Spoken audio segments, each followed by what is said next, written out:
Assalamualaikum warahmatullahi wabarakatuh. Kami dari kelompok 14 mata kuliah analisis laporan keuangan akan mempresentasikan tentang informasi pasar dalam analisis keuangan. Kami kelompok 14 yang terdiri dari saya Noval Ikhlas Satria, nomor induk mahasiswa 175231155, dan Muhammad Nur Ali Sofan, NIM 175231135. Sebelumnya kami terima kasih pada Bapak Agustiawan selaku dosen pengampu, dan saya tak lupa terima kasih pada teman-teman semuanya kelas PPS 6B. Sebelumnya, apa itu informasi pasar dalam analisis keuangan? Ya, itu seperti apa yang diberikan kepada publik tentang informasi pasar. Kami ringkas menjadi empat cabang, yaitu konsep dasarnya, terus resiko dan return dalam portofolio, lalu ada modal indeks tunggal dan capital asset pricing, dan terakhir ada efisiensi pasar. Nah, sebelumnya dalam berinvestasi itu ada beberapa tipikal investor. Ada investor yang berani atau tipikalnya mencari resiko, yaitu disebut risk seeker, yaitu yang mengharapkan return yang tinggi tetapi resikonya akan tinggi pula. Dan yang kedua ada investor yang agak takut maksudnya terhadap resiko, dan nanti konsekuensinya akan memperoleh return yang tinggi pula. Jadi di sini hubungan antara resiko dan return adalah hubungan yang bersifat sebanding atau linear. Artinya semakin besar resiko suatu aset, maka semakin besar pula return yang diharapkan atau return harapannya.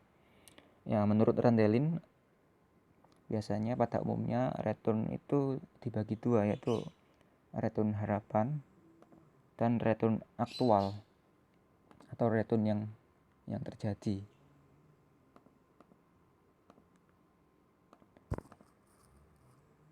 Nah, risiko dalam investasi ini dipengaruhi oleh beberapa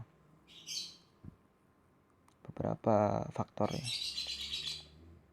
Yaitu ada faktor risiko bisnis, yaitu risiko dalam menjalankan suatu bisnis tertentu. Kedua, ada risiko suku bunga, yaitu perubahan suku bunga di suatu negara atau suatu daerah. Tiga, ada risiko pasar, yaitu fluktuasi atau naik turunnya pasar secara makro, secara keseluruhan, karena faktor ekonomi, politik, dan lain-lain. Yang keempat ada risiko inflasi atau risiko daya beli, yaitu penurunan daya beli bisa mempengaruhi atas permintaan kenaikan investasi. Yang kelima ada risiko mata uang. Ya, mata uang itu risiko kurs. Lalu yang keenam ada risiko dalam suatu negara atau country risk, biasanya dipengaruhi oleh faktor ekonomi, sosial, politik, budaya, dan mungkin faktor X, yaitu bencana alam. Yang terakhir ini belum saya sebutkan atau belum tercantum di slide, yaitu ada risiko likuiditas, yaitu cepat atau lambatnya sekuritas untuk memperdagangkan di pasar sekunder, atau bisa juga volume perdagangan, itu besar kecilnya volume perdagangan. Dan menurut Body pada 2005, deviasi standar dari tingkat return adalah ukuran dari risiko.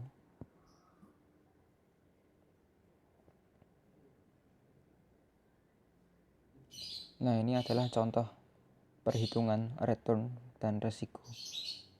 Maaf, ini slide-nya agak kacau. Yang kiri atas itu rumus return harapan yang dihitung secara matematis atau secara umum.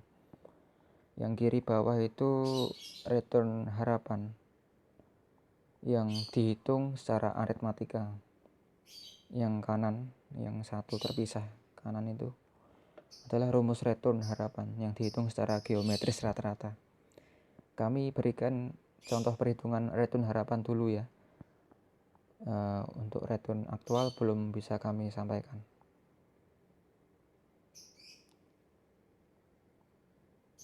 Nah, contoh kasusnya seperti ini. Biasanya pada return harapan itu dikategorikan menjadi 3 indikator atau 3 kondisi ekonomi, yaitu baik, normal, atau buruk. Baik, normal, dan buruk. Nah, pembahasannya seperti ini.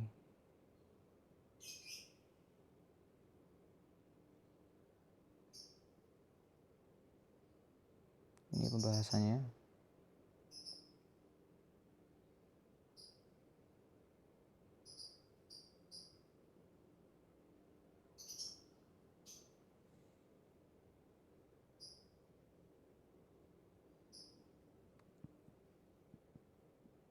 Dan ini beberapa indikator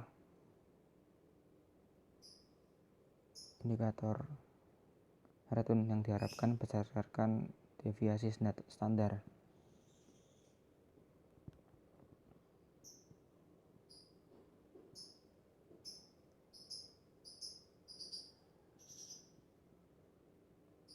Dan habis return dan resiko.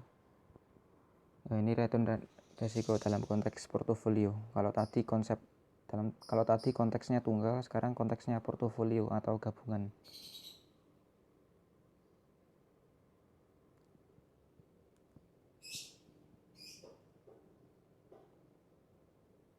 Kalau tadi membahas tentang return dan resiko, kami akan membahas tentang modal indeks tunggal. Maaf, slide-nya ini terbalik.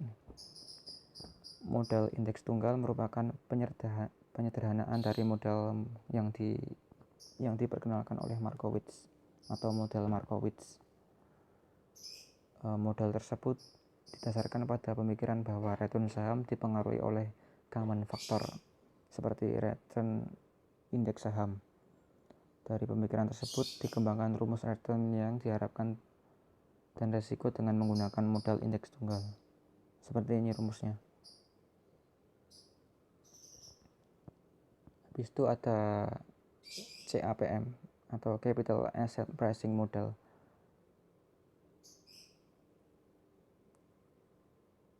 Adalah keseimbangan return dan resiko.